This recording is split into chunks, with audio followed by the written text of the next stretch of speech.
Whakahi ana I te whenua a ona mātua tīpuna, kia whakanui I tōna huritau, iwa tekau. It was a big surprise to me. I didn't realise there was going to be so many people here.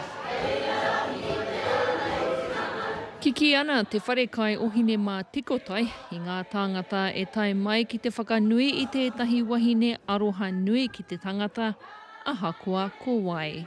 He momo kara koe ki tēnei anu, nai nei.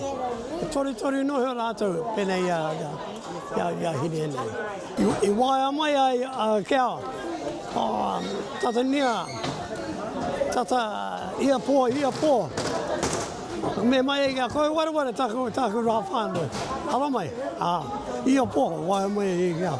I whānau mai a Nanny Hine tautape Wilcox I te tau tahi mano I warau, toru tekau mā ono, kei te ākau o Tokomaru.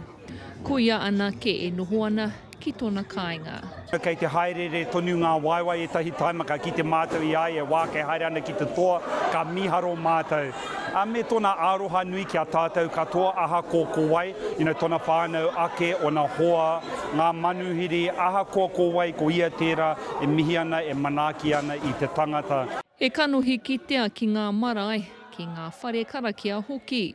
He wahine whakapono ai roto I te hāhi mihingare, but e hari te mea ko te mihingare ko tōna atua tonu tōna piringa, en wetahi taimaka hara mai tahi a mātou ki te hōhi pera, o ka hara mai ki tō mātou kāinga, o ko ki etahi atua o mātou karakia.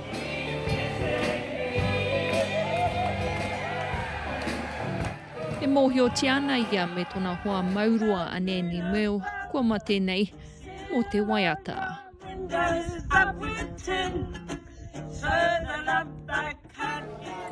You know, and they had their ups and downs too, as duets do.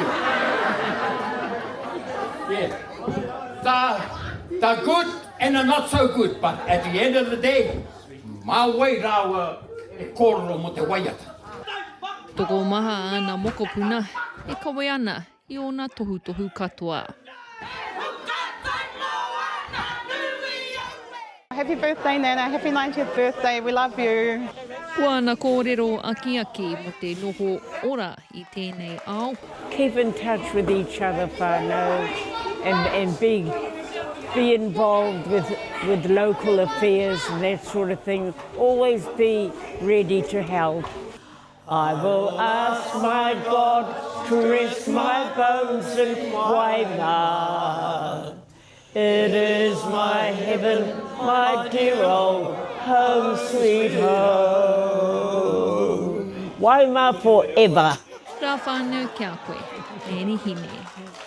Irena Smith, Pai oro.